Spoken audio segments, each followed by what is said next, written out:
Hola, muy buenas tardes, amigos y amigas de elpensador.io, un medio de comunicación ya de lectoría continental. Más de 25.000 lectores a nivel continental.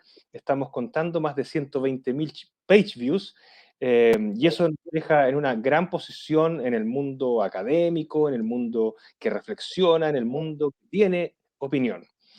Hoy nuevamente nos juntamos con nuestros amigos del Partido Pirata, un movimiento con presencia en Chile y de nivel internacional también, que han hecho una gran reflexión respecto de los temas que nos acontecen como país y sobre todo sobre el desarrollo de la nueva Constitución. Así que saludamos, como siempre, a dos grandes amigos que ya son de la casa, don Mauricio Vargas y don José Ponce Ramírez. Bienvenidos, chiquillos. Hola, hola, buenas. Hola, muchas gracias. Oye, el motivo de nuestra reunión de hoy es analizar ya más en detalle el borrador armonizado de la nueva Constitución. Y decimos borrador porque todavía puede sufrir algunos cambios, tiene que pasar por el Pleno, pero el texto armonizado tal como está, vale la pena que empecemos a analizarlo, a revisarlo, a desglosarlo, a hacerle autopsia incluso, para ver detalle a detalle desde los principios generales que están presentes ahí y que eh, motivan entonces un cambio constitucional hasta las formas de aplicación que pueden estar dentro del articulado. Así que, Mauricio, el micrófono es tuyo. Comienza mientras vamos a compartir el texto en la pantalla. Bueno, muchas gracias. Un saludo a todos quienes están viéndonos, siguiéndonos, y al Pensador por abrir este espacio nuevamente con nosotros. Eh, a ver, vamos a estar en este y los siguientes capítulos intentando revisar el texto armonizado, como mencionabas, Álvaro, tratando de destacar algunos elementos que nos parecen relevantes y que contextualizan un poco el ejercicio que se está haciendo, ¿ya? En este primer capítulo vamos a estar comenzando con el capítulo primero de Principios y Disposiciones Generales y el segundo de Derechos Fundamentales, para adentrarnos un poco en la propuesta de sociedad que se plantea en esta nueva Constitución.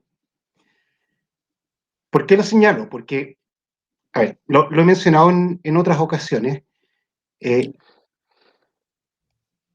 esta, la Constitución tiene cabida dentro del contexto de una república democrática, ¿ya? Que plantea la separación de los poderes del Estado, que se plantea una determinada soberanía, un determinado modo de la soberanía, ¿cierto? Nosotros venimos saliendo de un periodo monárquico hace 200 años, ¿cierto? O sea, como mencioné alguna vez, hasta antes de la independencia, eh, la soberanía no residía en el pueblo, residía en Dios y a través de Dios en la corona. Entonces, no había nada de esto. No había separación de poderes, más allá de que administrativamente la corona podía distribuir administrativamente cómo se hacían las cosas. Pero hoy día los poderes están separados, ¿ya? O sea, la República Democrática es un elemento, es un modelo de desarrollo político distinto. Y un poco hay que tenerlo presente porque no es solo que nos estemos comparando contra la Constitución del 80, o la del 25, o la del 33, o la del 28, sino que estamos eh, destacando y reforzando el carácter de esta República Democrática, ¿ya? Y por lo tanto estamos avanzando, ¿no es cierto?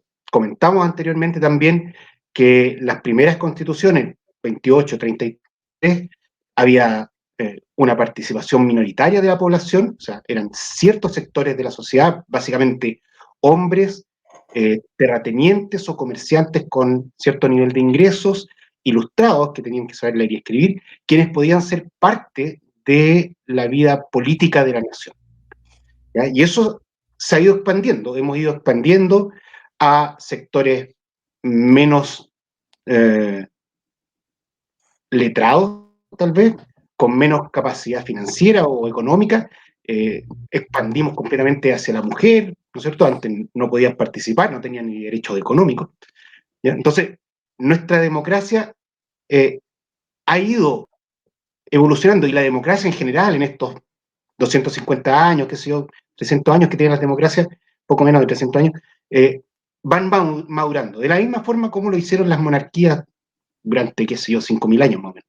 Entonces, este ejercicio que hacemos no solo es para sacarnos de la última constitución neoliberal, sino que también permite avanzar en el contexto de cuáles son las problemáticas que hoy día está enfrentando la sociedad nacional y global, ¿ya? Entonces, esa es la gracia de este ejercicio en una gran medida, digamos, cómo nos actualizamos y cómo profundizamos nuestra democracia, ¿ya? O sea, cómo hacemos que más personas, más comunidades, más elementos humanos de la nación se interioricen y pasen a formar parte de los cuerpos activos de la política nacional.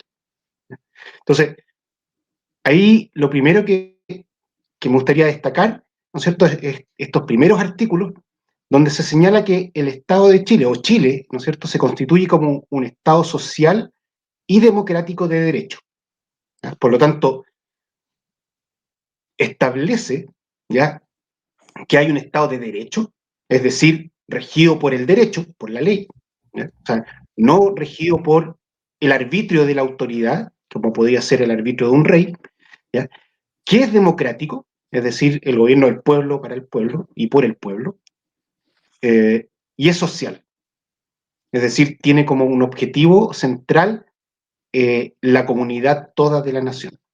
Además, establece que es plurinacional, intercultural, regional y ecológico, ¿ya?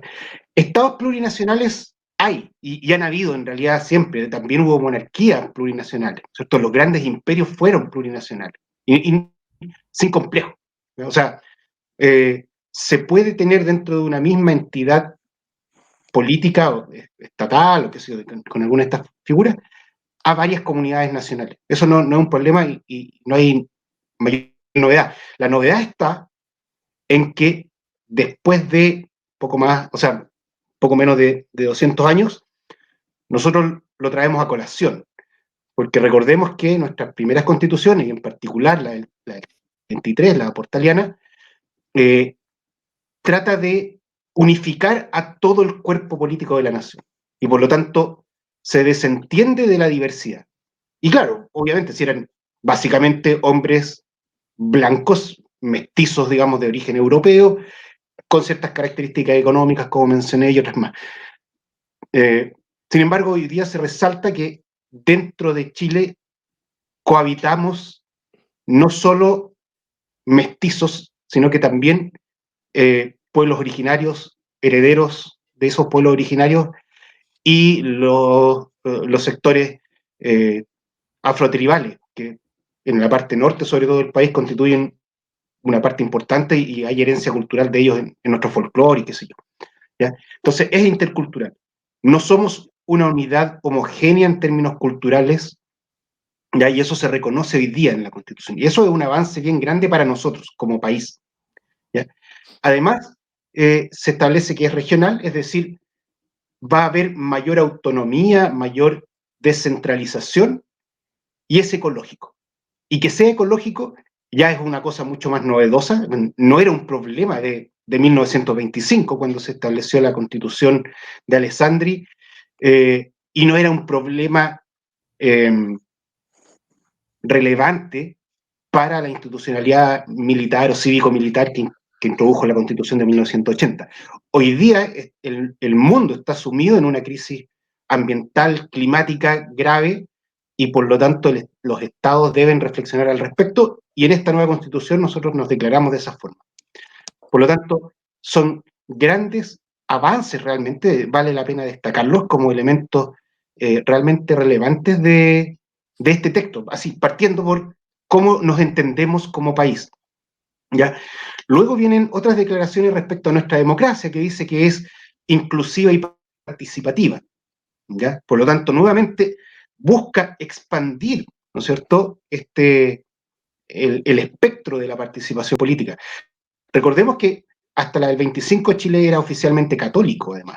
¿Ya? Entonces, y eso viene después cuando en el texto se habla de los derechos fundamentales y el derecho a la espiritualidad, qué sé yo, aparece nuevamente el tema de que el Estado es laico. ¿Ya? Eso es bien importante.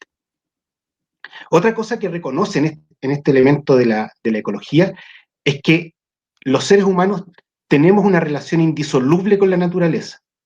¿Ya? Y eso no es trivial, ¿no? ni es algo que se pueda llegar a dar por sentado, en particular porque la humanidad de los últimos, no sé, 2 siglos más o menos, se ha escapado bastante de la naturaleza, con posterior a la modernidad, qué sé yo. Entonces, como que no nos hace tanto clic muchas veces cuál es el vínculo que tenemos y solemos vernos como afuera. Entonces, luego vienen ya los deberes del Estado y eso también es súper importante cómo se plantea. Antes de darle la palabra a José, quiero mencionar un elemento importante que está en el artículo 2. Te he hablado 10 minutos del artículo 1. En el artículo 2 se establece que la soberanía reside en el pueblo de Chile y que está conformado por diversas naciones. ¿Ya? En la Constitución del 80 se establece que la soberanía reside en la nación. Y la nación es un concepto, ¿ya? Es una entidad intelectual política. El pueblo, si bien es una denominación, lo que alberga en su interior no son ideas, son personas. Por lo tanto, la soberanía popular lo que dice es que son los integrantes, individuos y colectivos, digamos, como personas y grupos, quienes detentan la soberanía. Y por lo tanto, nuestro arreglo político se basa en el acuerdo de las personas, ¿ya? Y no en responder a una idea de nación. Y eso es también un cambio importante que en lo personal a mí me satisface mucho. Digamos, yo soy una persona que cree en la soberanía popular más que en la nacional. Ambas tienen ventajas y desventajas y se pueden comparar y hay todo un tema, digamos, detrás. En lo personal, yo prefiero la soberanía popular, digamos, es simplemente una apreciación personal. ¿Ya? Ahora, destaca nuevamente esta diversidad y lo otro es que la soberanía se ejerce, y en esta constitución se declara, de manera directa y representativa. ¿Ya? Por lo tanto, hay formas, o debieran haber formas, ya sea en la constitución o en la ley que provenga de esta constitución, de ejercer la soberanía de manera directa en nuestra conformación democrática. Y eso también es súper interesante, porque hasta ahora los elementos directos era básicamente la consulta plebiscitaria y algo así. Entonces, también es un avance. Y establece que los límites de este aparato, ¿ya?, son los derechos humanos, ¿ya?, en cuanto a un atributo que deriva de la nación. Por lo tanto, tenemos un Estado que se declara democrático, de derecho, con límites en los derechos humanos, y cuyo objetivo está, ¿no es cierto?, en responder a las necesidades o facilitar, promover la mejor calidad de vida y dignidad de sus habitantes. Por lo tanto, a mí en lo personal ya con esos 2 artículos doy por parado el proceso. Con eso ya todo lo que viene después de eso son corolarios.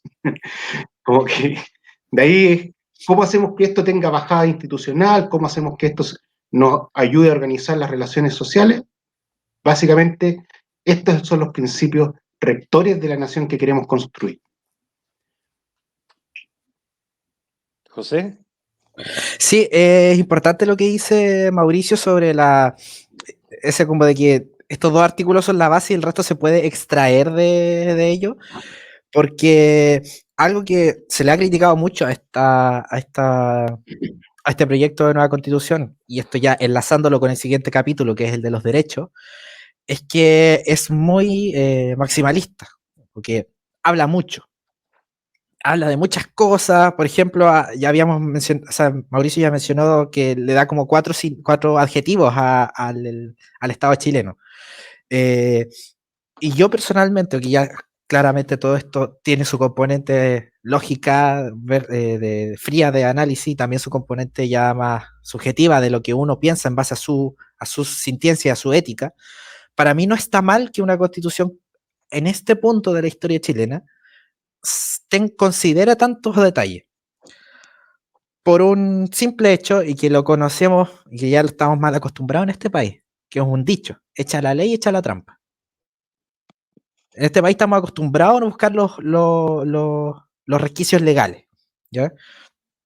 Entonces, que una constitución se coloque en varios casos, y esto ya llevarlo al capítulo de los derechos, que es lo primero que quiero mencionar, que particularmente para los derechos, esta constitución, este borrador de nueva constitución, se coloca en situaciones muy particulares para resguardar grupos particulares de ciudadanos, de personas que han sido históricamente discriminados.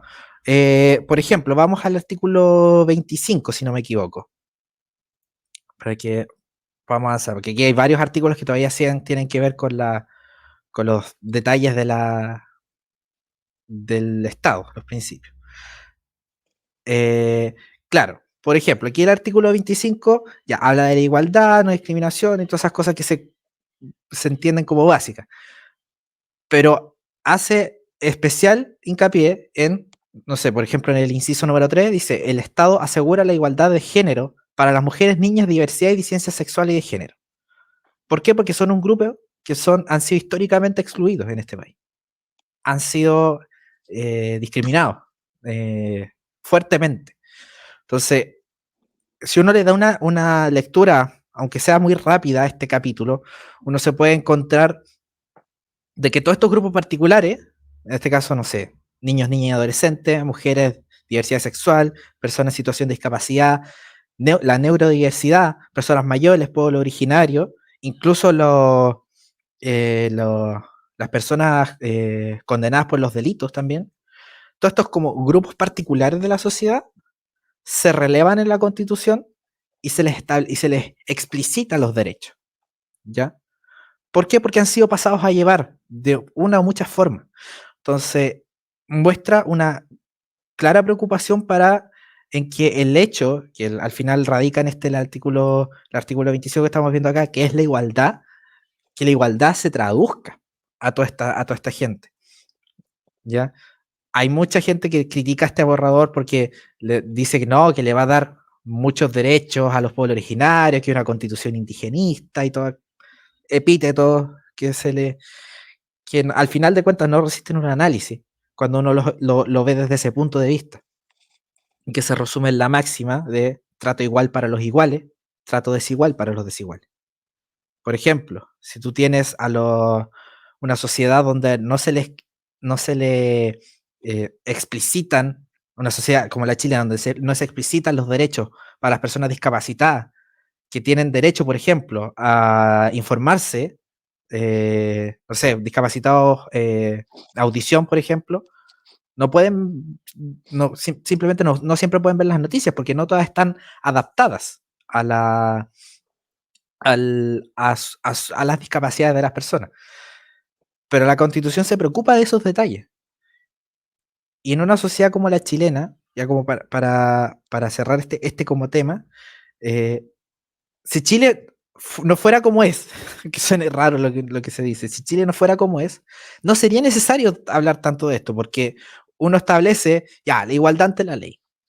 Ya todos tienen el derecho a comunicarse, todos tienen el derecho a un medio ambiente seguro y libre de contaminación. Pero sabemos que en la práctica no pasa. No pasa. Hay gente que tiene ese derecho y hay gente que no tiene ese derecho. Por una o muchas razones. Entonces, para mí, personalmente siento que un borrador o que un proyecto de una constitución como este, que tenga 400, 500 artículos, bueno, que ahora se supone que por armonización van a quedar como en 370, porque hay muchos que se están funcionando, están reordenando la información, no lo encuentro algo eminentemente malo, como se quiere pintar. ¿Por qué? Porque precisamente trata de atacar ese problema que tenemos como chilenos del echa la ley, echa la trampa. No vamos a poder sacarnos de encima tan fácilmente estas cosas, porque no están en una ley, está en la Constitución, que es algo mucho más importante al final de cuentas. Eso como general, ¿ya? Porque igual uno, si se va en lo particular, uno puede ir, por ejemplo, cosas que son relevantes y en base a lo que ya mencioné. Si volvemos al artículo 18, que está un poco más arriba, en este artículo específicamente se le dice en el inciso número 2, si no me equivoco. Claro, hay los titulares de los derechos. No, en el inciso número 3 era, disculpen. Que la naturaleza es titular de los derechos. Es una situación particular, muy particular. Y como lo dijo Mauricio recién, esto no era una preocupación en la Constitución del 25 ni en la del 80, pero estamos en el año 2022, donde Eso cada llama la vez... atención, ¿eh? Llama la atención porque se menciona que la naturaleza es titular de los derechos, pero no recuerdo, no sé si ustedes me pueden orientar en la lectura, que se establezcan cuáles son los derechos de la naturaleza, explícitamente y detalladamente. Mauricio está silenciado. Se mencionan responsabilidades de parte del Estado para la preservación y remediación de los ecosistemas. ¿Ya? O sea, hay una serie de elementos que dan cuenta de acciones que debe ejercer el Estado eh, por el simple hecho de estar declaradas o porque haya personas o comunidades que las demanden al Estado. O sea, en esas particularidades hay una serie de elementos que los podemos ver, están en el capítulo 3, de hecho. Eventualmente, si alcanzamos, vamos a llegar ahí. Y en ese capítulo también se establecen ciertos aspectos que tienen que ver con la producción de cosas. Pero antes de llegar allá, no sé si José querías decir algo más, porque Es que al final de cuentas lo que uno podría hacer mucho con este capítulo 2 es tomar un artículo aleatorio y empezar a diseccionarlo y ver que en la médula siguen tocando mucho la particularidad del asunto. O sea, una particularidad, y aprovechando en los artículos que está ahí, es el artículo 24. Si lo puede mostrar Álvaro. Ahí estamos. El artículo 24 literalmente habla del esclarecimiento y el conocimiento de la verdad respecto a las graves violaciones de los derechos humanos. Lo cual, para mí, personalmente es un contexto súper importante en la realización de esta convención constitucional. ¿Por qué solo las graves? ¿Las menos graves no tendrían acogida de acuerdo a esta propuesta constitucional? Es una buena pregunta. Yo no soy leguleyo como para dar la respuesta correcta, pero para mí, si tú me preguntas ahí, toda violación a los derechos humanos es grave. Yo pensaría eso, digamos, Pensaría que, eso.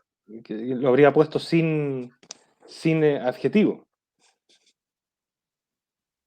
Es verdad. sí, Pero aún así te da te da la sensación de que está muy... es una... ¿Cómo se podría decir? Esta si es que se aprueba, porque recordemos que el 4 de septiembre va a haber un plebiscito a nivel nacional con voto obligatorio para que la gente decida si este borrador, o sea, ya no va a ser borrador, va a ser proyecto firme de nueva constitución, le gusta o no. Si se aprobase, yo siento que esta sería una constitución con mucho contexto en sí misma. Que la constitución en sí está consciente del momento histórico en el que fue redactada. Y por eso volvemos todas estas particularidades de las que se hablaban anteriormente. Que considera la naturaleza, considera emergencia climática, que considera la neurodiversidad, que considera acá el tema de la violación a los derechos humanos. Entonces, sí, se va mucho al detalle. sí, yo creo que más, a ver, me hace un poco de ruido cuando hablamos de detalle, porque Sí, uno tiende a pensar que una constitución es general. Más que el detalle, lo que está valorando es la diversidad de la sociedad. Nosotros por 200 años tuvimos un modo de ejercer el poder en Chile que negó la diversidad. O sea, cuando hace menos de 200 años, digamos, pero ciento y algo, invadimos y ocupamos y colonizamos el Gualmapu, a los mapuches los invisibilizamos, les quitamos la lengua, ¿sí? En el fondo irrumpimos en su territorio y los asimilamos, y la asimilación era, usted pasa a ser un chileno. Nosotros tenemos una bandera con la estrella solitaria, donde todos somos chilenos, ¿sí? No importa lo distinto que puedas ser tú de otro, todos somos chilenos. Y en esta Constitución, acorde a los tiempos, ¿ya? O sea, el siglo XXI es un siglo diverso, donde la diversidad cobra valor, donde en la economía del conocimiento la diversidad se valora y genera valor, valor de todo tipo, cultural, emocional, económico, ¿no? Genera valor. Por lo tanto, en esta Constitución la diversidad local, nacional, se resalta. Y de hecho En está contraste con, explícitamente en el artículo 25, inciso número 2, cuando habla de la igualdad. claro, o sea, entonces, establecemos que hay una igualdad que tiene cierto contexto, pero esa igualdad aplica para la diversidad que existe en la nación. Y eso es súper importante, porque en el fondo no es una igualdad que invisibiliza, no es una igualdad que homogeneiza, creo, sino que es una igualdad que nos hace reconocernos como distintos, y sobre esa diferencia es que nos reconocemos como iguales dentro de la estructura política de la nación y de la estructura cultural y todo. De hecho, por eso lo plurilingüe que aparece, lo conversábamos en un programa anterior, ¿no es cierto?, cuando vino Fabiola, sobre el tema de las comunidades sordas y el lenguaje de señas. Acá está en la Constitución, ¿no es cierto? O sea, lo vimos, este texto lo mantiene, está ahí, y plantea que están las lenguas de los pueblos originarios y está la lengua de señas chilena, que es la lengua, digamos, que se acepta y que se difunde para las comunidades sordas en Chile. Entonces, nos ocupamos de las diferencias para poder igualarnos frente al derecho, ¿ya? Me gustaría hacer un pequeño salto en esto de entender un poco esto y cómo el Estado procura que esto se materialice también, yendo al artículo 35, por favor. En el artículo 35 comenzamos a hablar, no sé si ahí comenzamos, pero comenzamos el tema de la educación, Educación. ¿ya? Entonces, Sí, de hecho, en ese comienza, y son varios artículos relativos claro, al tema de educación. entonces acá nuevamente dice, toda persona tiene derecho a la educación, ¿ya? Y la educación es un deber primordial e ineludible del Estado. Dice, ok, y hasta ahí, digamos, como que no dice mucho más que lo que podían haber dicho ciertas pancartas el año 2015, no sé. En el artículo 2, sin embargo, hace una bajada que es súper importante. Dice, la educación es un proceso de formación y aprendizaje permanente a lo largo de la vida, indispensable para el ejercicio de los demás derechos y para la actividad científica, tecnológica, económica y cultural del país, ¿ya? A algunas autoridades hace pocos años se les ocurrió decir que la educación era un bien de consumo, como una corbata, ¿ya? Algo que yo me pongo y me hace destacar frente al resto, algo que es personal, algo que es mío y que yo, por lo tanto, yo lo compro, y si tú no lo quieres, no lo compras, ¿ya? Y eso dista de ser la educación desde que se inventó, digamos, o sea, las universidades en la Edad Media, la escuela pública en el siglo XX, ¿cierto? O sea, tienen otro objetivo, no es el individuo frente al conocimiento. Dice, es, primero, esencial para el ejercicio del resto de los derechos y es fundamental para la actividad del país, ¿ya? Para poder tener ciencia, para poder desarrollar y usar tecnología, para generar mejores perspectivas económicas, para desarrollar más cultura.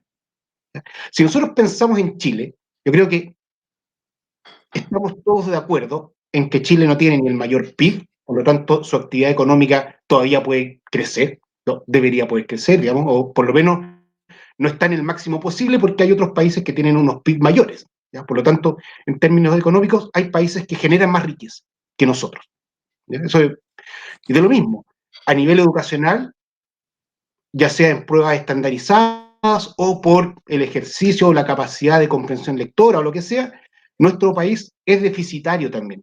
Por lo tanto, podemos mejorar en muchos aspectos, ¿no es cierto? Y para ello, la educación es fundamental, no como un bien de consumo, sino que como un requerimiento nacional. O sea, la comunidad, ¿no es cierto? Si queremos mejores profesionales, queremos una mejor economía, una mayor industrialización, una mejor clase media, donde queramos, pasa ineludiblemente por la educación. Queremos mejor medicina, necesitamos mejor educación en medicina. Queremos mejor autocuidado, necesitamos mejor educación en autocuidado. Y así, por lo tanto, la educación es como el abono, es como la benzina del Mercedes-Benz, de Piñera, digamos, del Piñera viejo. O sea, si yo tengo una hectárea y la quiero plantar con algo y solamente me preocupo de preparar la tierra en el 2% de esa hectárea, voy a tener una buena producción en ese 2% y probablemente un poco más, pero voy a subutilizar ese terreno. La sociedad chilena hoy día está profundamente subutilizada en sus capacidades de creación cultural, de empatía, de solidaridad, de capacidades productivas, por un déficit educacional, que es evidente. Más allá de que, digamos, tenemos la mejor educación de Latinoamérica, qué sé yo, nuestras universidades a nivel mundial no están dentro de las 100 mejores, no están dentro de las 200 mejores, no están dentro de las 400, o sea, 300 mejores. Entonces estamos a nivel 400 por ahí, ¿ya? Entonces, si uno ve el total de países, efectivamente estamos ahí, al medio para la cola, ¿ya? Por lo tanto, y nuestra educación básica y media lo mismo. Lo conversábamos con Fabiola cuando hablamos del tema de la educación en las comunidades sordas, ¿no es cierto? Y cómo esta integración de las personas sordas con población no sorda a nivel básico, a nivel preescolar y básico, genera comunidades bilingües que tienen un mayor desarrollo neurocognitivo. Entonces, es súper relevante el carácter que le da la Constitución, esa declaración a la educación, donde no solo es el desarrollo personal, sino que también cumple un rol funcional para el desarrollo del país. Y visto así, por lo tanto, es una responsabilidad pública, ¿no es cierto?, generar las condiciones para que el mayor número de personas pueda acceder a una educación y el mayor número de estas comunidades y que la educación no sea discriminatoria.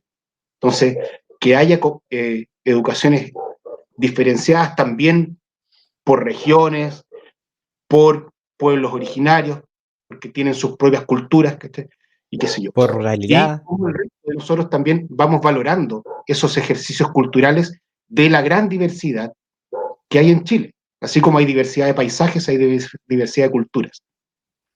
De hecho, igual es Entonces, interesante, además de lo que ya mencionó Mauricio, que en el mismo artículo 35, pero en el inciso 3, que algo, a mí cuando yo lo leí me llamó mucho la atención, que le da un objetivo súper claro a la educación en el país. La educación tiene un fin. Y aparte al tiro con cosas que pueden sonar como de perogrullo hasta, pero que son, no son, no están universalmente en el país. El bien común, la justicia social, el respeto por los derechos humanos y la naturaleza. O sea, aquí volvemos de nuevo a hablar de las particularidades, pero desde el punto de vista de la educación tiene que enseñarse desde los niños el tema de la naturaleza y la conciencia ecológica.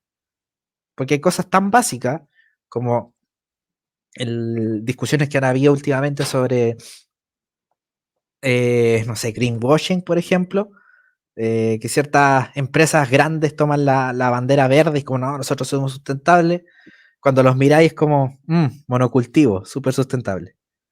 Para uno que sabe y uno que ha tenido educación, para uno es natural. Pero como dijo Mauricio, hay un 90 y tantos % de esta hectárea que vendría siendo Chile, que no puede llegar a hacer ese razonamiento, porque no ha tenido una educación de calidad. Y el que en esta propuesta de educación se le coloque un objetivo claro, además vienen cosas más adelante que también son muy necesarias no, en el mismo inciso 3, que son muy necesarias en la actualidad, no sé, el pensamiento crítico, por el tema de los negacionistas, prevención de la violencia y la discriminación, considerando todos los problemas que han habido en la vuelta a clase presencial, capacidad creadora, el desarrollo integral de las personas, y el desarrollo integral considerando sus dimensiones cognitivas, física, social y emocional, inteligencia emocional, inteligencia física, que inicio de deporte, social, cómo relacionarse con el resto, cognitiva, cómo aprender, una meta enseñanza, enseñarte a enseñar, enseñarte a aprender. Son cosas muy, En todo muy caso, lógicas. el tema del pensamiento crítico no es solo por los negacionistas. Puede No, es haber un muchos ejemplo, libres claramente. pensadores que no usan el pensamiento crítico. Sí, Eh, pues, sí, pues. Hay otras circunstancias. Pero sí, está bien completo este. Y igual son varios artículos más que redundan en el tema de la educación. Sí, después empieza a desglosar cómo sería la aplicación a través de un sistema nacional de educación. Donde en Claro, ningún momento se establece, prohíben digamos, que las instituciones privadas. No se prohíben los colegios particulares subvencionados. Mucha Dice, gente ha querido decir eso. creadas o reconocidas por el Estado. exacto, O sea, nos dice privado de manera explícita, pero cuando dice reconocidas por el Estado, se puede subentender que se trata de instituciones privadas. Pero ¿por qué no dice privadas de manera explícita? Eso es lo que le hace ruido a un sector que echa de menos el tema de lo privado. porque el objetivo de la educación siempre es público. Entonces, tú desde comunidades particulares, colectividades, digamos, que no son parte del aparato estatal, puedes generar diversidad cultural. Y eso está reconocido, se establecen ahí. O sea, así como hay posibilidad de que las comunidades de los pueblos indígenas tengan elementos particulares en su educación, además de los generales, también está reconocido que haya diversidad en la formación educativa. Pero todo, visto desde la nación, conforma un sistema integrado, porque lo que busca es valorarse en esa diversidad. Entonces, nuevamente, el énfasis no está en que sea privado, porque no es la propiedad de la escuela lo relevante. Un país no es mejor o peor porque las escuelas son privadas o no. El problema es el objetivo de la educación, ¿cierto? Entonces, el desafío de construir educación desde instituciones particulares, de individuos no afiliados al Estado, al aparato público, y desde comunidades educativas que provienen desde el aparato estatal, ¿cierto? El objetivo es el mismo, es tributar hacia los objetivos del Estado de Chile, que es la estructura jurídica que nos alberga como habitantes de este país. Entonces, el problema no es irrelevante, no es irrelevante, sobre todo para gente que defiende la Constitución del 80, ¿no? La propiedad de las cosas, ¿no es cierto? Pero la propiedad es función de sus objetivos, ¿ya? Entonces, la educación tiene fines, se ejerzan. Ya, entendemos en todo caso que cuando hablan del Sistema Nacional de Educación se están refiriendo básicamente a las instituciones de educación básica y media, que son las que están garantizadas No, no, no. aquí. Acá habla el Sistema Nacional de Educación desde la preescolaridad Hasta hasta la la educación superior. superior. Es todo el sistema educativo, es donde te formes, porque de hecho lo declara como que la educación es un proceso permanente, que excede en ese sentido las horas aula, digamos. o las horas de educación en los estamentos formales de educación. Que si, O sea, el pero el Sistema jardín, Nacional de Educación es para lo formal. pero es permanente, no se Sí, acaba. pero De hecho, permanente no se por acaba. Sí. ejemplo, Eso, ¿y cuando qué significa que sea permanente y no se acaba en términos del deber del Estado o de los derechos de las personas? Si por yo tengo ejemplo, 50 años y quiero volver a estudiar, ¿el Estado me tendría que proveer los medios para ello? de hecho está declarado así. Hay una parte donde habla de los derechos de las personas mayores. Y las personas mayores tienen, por ejemplo, el derecho a la formación digital. No, pero eso es algo específico respecto a las zonas mayores. Lo que estoy preguntando yo es si yo quiero volver a estudiar otra carrera a los 60 años. A los 60 Sí, años va a ir considerada una persona mayor, pues.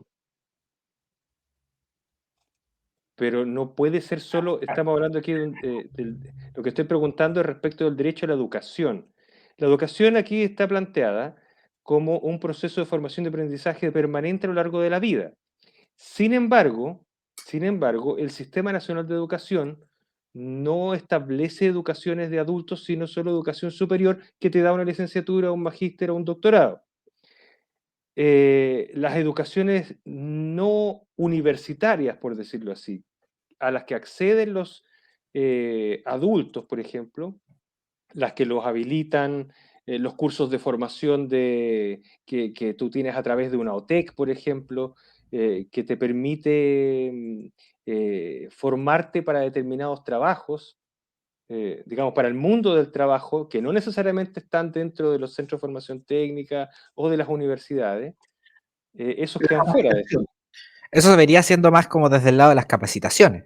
Es que no es solo capacitación, porque piensa tú que hay capacitaciones, entre comillas, que te forman casi como si fuera una carrera. Tú no, si tú quieres ser gaffiter, tú no estudias en ninguna parte para ser gaffiter. Hoy día no existe la carrera de No, gaffiter. Hoy día existe una cierta cantidad de estudios que tú después formalizas a través del reconocimiento de ese conocimiento en otras instituciones, pero hay ciertas carreras que no te... Por ejemplo, auditores internos en materia de normas de calidad, por ejemplo, en las empresas, eso no se estudia en la universidad y tampoco lo dan los centros de formación técnica. Entonces, hay cosas que hoy día tenemos limitadas solo como capacitaciones, y lo digo entre comillas nomás, como capacitaciones entre comillas, pero que se transforman en conocimiento de fuente laboral. para la primera parte, el tema de todo lo que tenga que ver con educación superior, ya sea institutos profesionales, universidades, está los incisos 5 y 6 del artículo 37. De ahí no Artículo establece alguna 36. limitación. Ahora, el De hecho, la resto pregunta, debe Álvaro, aparecer temas sería, del trabajo, que lo voy a buscar. la pregunta, Álvaro, podría ser, podría ser, al aspecto formativo que tú estás refiriéndote. Ujú. Tiene que ver con este principio fundante declarado en la Constitución en el artículo 35 o 36, 35-36, donde señala que una de las finalidades de la educación, ¿cierto?, es sustentar la economía del país. Entonces, cuando tú dices, yo estudio cosas para trabajar, para mejorar, o sea, es cuando tú trabajas y mejoras tus ingresos porque aportas mayor valor a la sociedad. ¿El país se beneficia o no se beneficia de ese valor que agregas? Que resuelves esas problemáticas materiales y concretas que resuelves a partir de un conocimiento adquirido. O sea, el principio constitucional se respeta y es súper coherente con ello. Entonces, eh, tal vez estamos extremando la lectura del No, articulado, era eh, para entender pero hasta dónde llegaba, digamos, cuál era el alcance. yo creo que el alcance constitucional de la declaración de principio es súper general y permite llegar allá y después establece, digamos, ahora claro, cuando dice este sistema de educación, ¿dónde calzan esas cosas? Habrá que verlo. Probablemente esas no radican directamente en un Ministerio de Educación y son más propias del Ministerio de Economía. ¿Sí? Pero de la misma forma hay capacitaciones que radican en otros ministerios. Entonces, no, no lo veo con tan contradictorio. Mm, Oye, siguiendo esto que también, estamos marcando en pantalla, sí, a algunos les genera una alergia particular, porque dice que los La estudios de gratuidad. educación superior conducentes a títulos y grados académicos iniciales, estamos hablando solo entonces licenciaturas, pregrado y licenciatura, claro, serán gratuitos en las instituciones públicas y en aquellas privadas que determine la ley. ¿qué es lo novedoso de eso a nivel global? La gratuidad universal, pero en este caso total, ¿no? Para O el sea, pregrado. pero no tiene ninguna novedad a nivel planetario, digamos, o sea, no es algo que hayamos inventado los chilenos en estos No, últimos 4 meses, digamos, de hecho, ¿no es cierto? hasta antes de los 70 así era. Lo único que está diciendo es que si queremos que la educación cumpla aquel fin de potenciar las competencias económicas de la nación, no puede pasar, ¿cachai?, por el bolsillo de las personas que son capaces, porque en otra parte se establece que para ser parte de la educación superior en particular, digamos, hay que cumplir con los requisitos que establece la ley, ¿ya? Por lo tanto, no es como que cualquiera dice yo quiero estudiar y estudio, digamos. En el fondo hay requisitos que tienen que ver con la forma en cómo decidimos quiénes entran a las universidades, por ejemplo, o a los centros de formación técnica, qué sé yo. Hay requisitos. Oye, No es ahí que yo está lo que estábamos conversando. El artículo 38, el derecho a la educación permanente. A través de A través oportunidades de formativas múltiples, múltiples, dentro y fuera del dentro y Sistema fuera. Nacional de Educación. Ahí sí. Entonces, si lo quieres como volver al tema, como a las simplificaciones que hice un poco más atrás, el tema de las capacitaciones, el Estado promueve la capacitación de los trabajadores, porque es formación continua. Así es.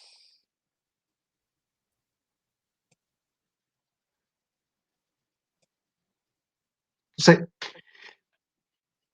es interesante ver cómo la reflexión constituyente se plantea frente al desafío de generar un país con mayores oportunidades, donde la dignidad alcance para todos y todas, donde haya lo que llaman la igualdad sustantiva, digamos, que no es que todos vivamos en el mismo barrio, ¿no es cierto?, sino que en la diversidad, y cómo esa reflexión se transforma en estos elementos que dicen, bueno, la formación de las personas es central dentro de nuestra democracia, ¿ya?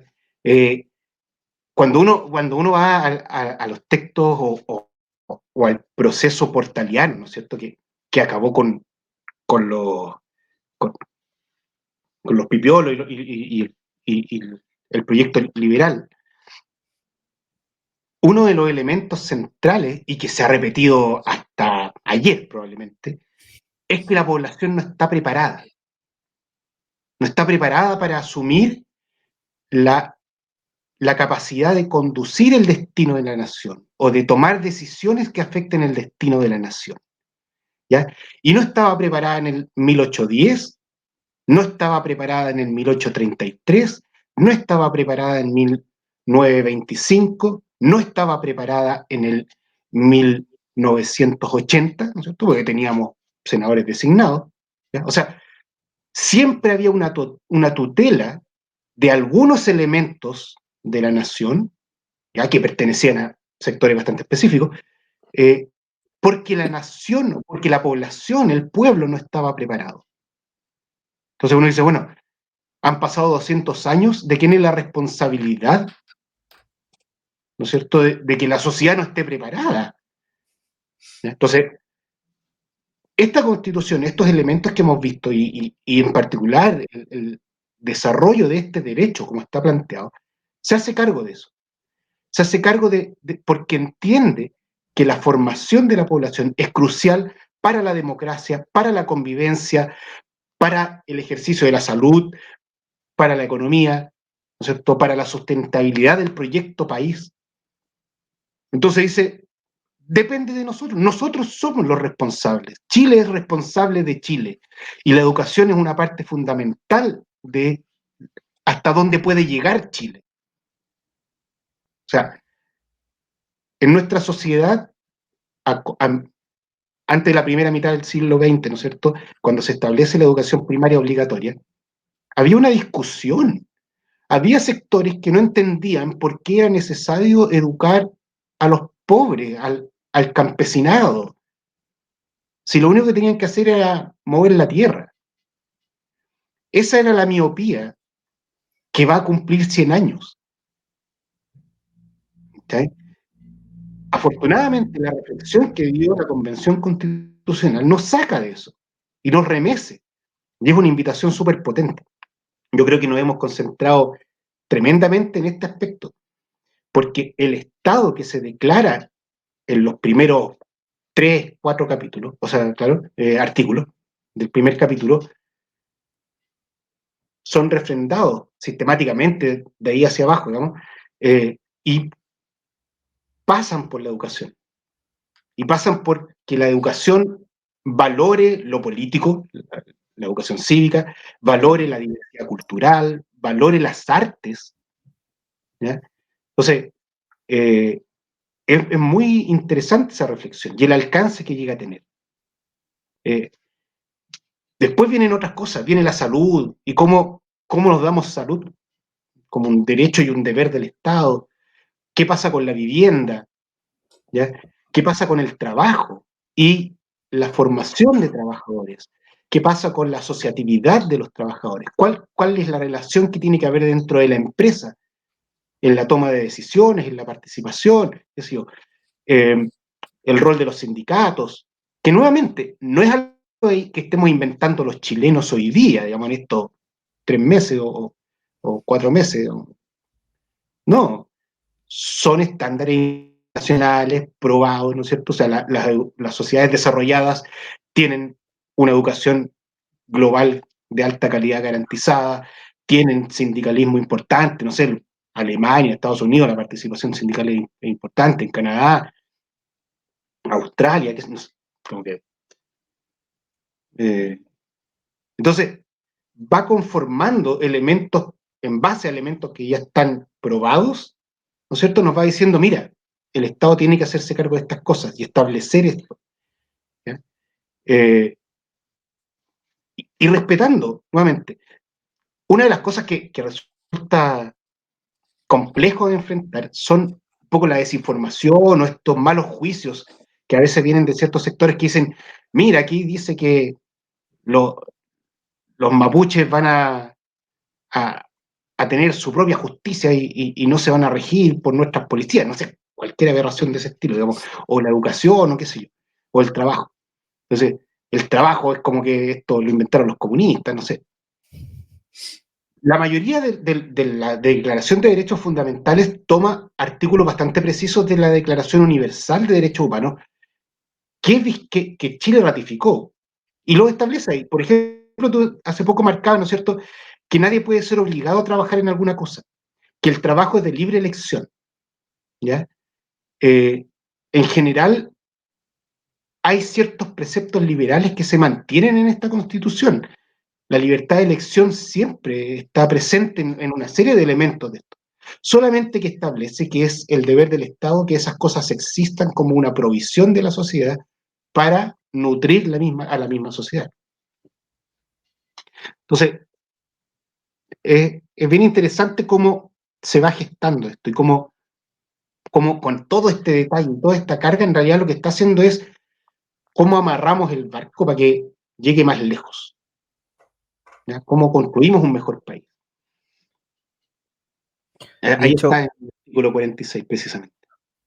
como un pequeño detalle, y ya esto es más una reflexión personal en base a mi experiencia dentro del mismo Partido Pirata, que nosotros también nos hemos enfrascado en varias discusiones de democracia directa y todo eso, y al final siempre redundamos en lo mismo, como necesitamos una ciudadanía educada, una ciudadanía informada, necesitamos un Estado que se preocupe de que la gente sepa, de que la gente se eduque, la gente como, tenga el bichito de la curiosidad. No que todos piensen y digan y opinen lo mismo, no, sino que el Estado fomente el florecimiento de esa diversidad, digamos, a través de darle las herramientas base, pensamiento crítico, investigación, creatividad, precisamente para que para que todos hagamos lo que hagamos y queramos hacer lo que queramos. Y ahí tiene que ver también con el libre elección del trabajo, por ejemplo. Para ir cerrando, Álvaro, porque estamos en el tiempo, en realidad, yo no le creía a José cuando decía es que es mucho para un Es programa. mucho. Tenía razón.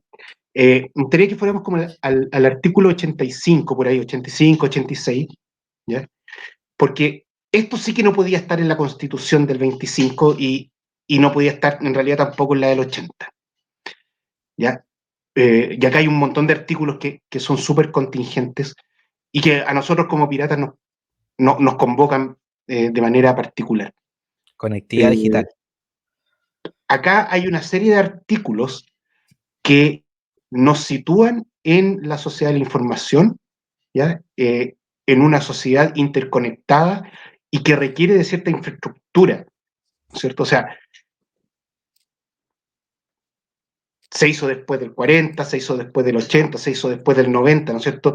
El énfasis en el desarrollo de carreteras, las carreteras como elementos conectores, bueno, el ferrocarril, que sé yo, todo lo que tenía que ver con el transporte a lo largo del país y a lo ancho y digamos, transoceánico, que sé yo.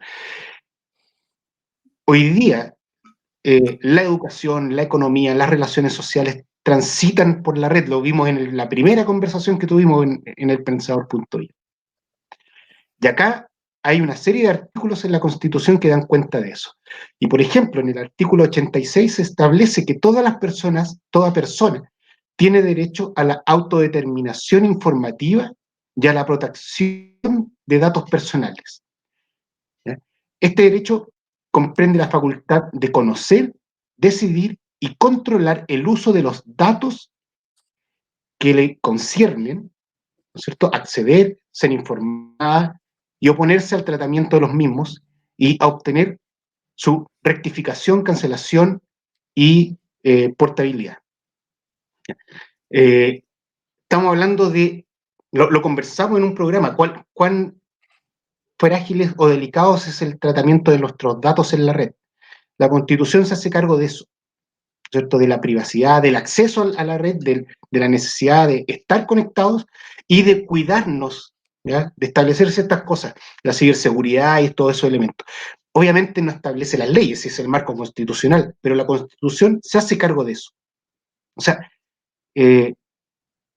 a nosotros nos parece que esto está súper bien. O sea, podríamos estar más o menos de acuerdo con el articulado, podríamos tender que la ley vaya hacia un lado u otro, digamos, pero que esté en la Constitución y que se establezca dentro de los derechos fundamentales de cualquier persona que vive en este país, ¿no es cierto? Que la vida digital es relevante y debe ser cuidada. Uno debe tener acceso, uno puede tener control y se deben proveer una serie de elementos. Eso es súper importante.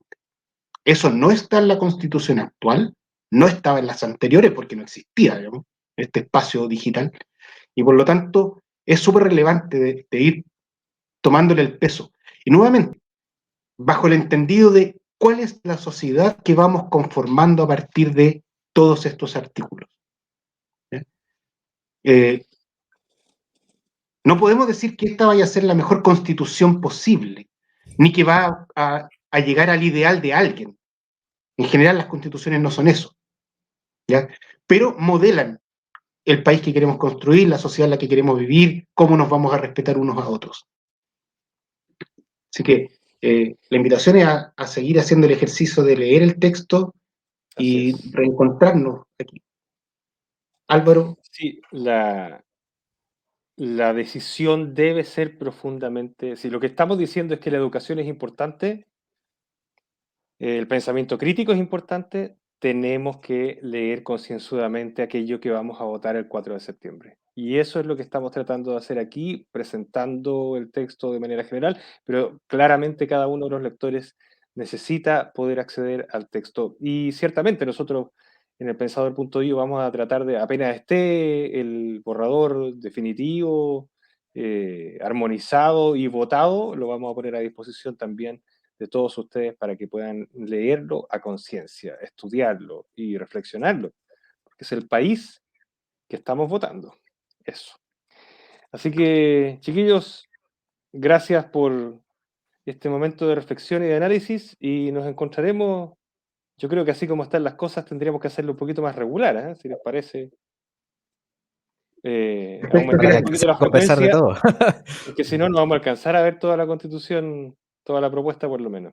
Ya un poco más de 2 meses. Por lo mismo. Pero tampoco programa. Bien. Que les vaya bien. Abrazo. Un abrazo. Nos vemos, cuídense, chao, chao. Bien. Saludos.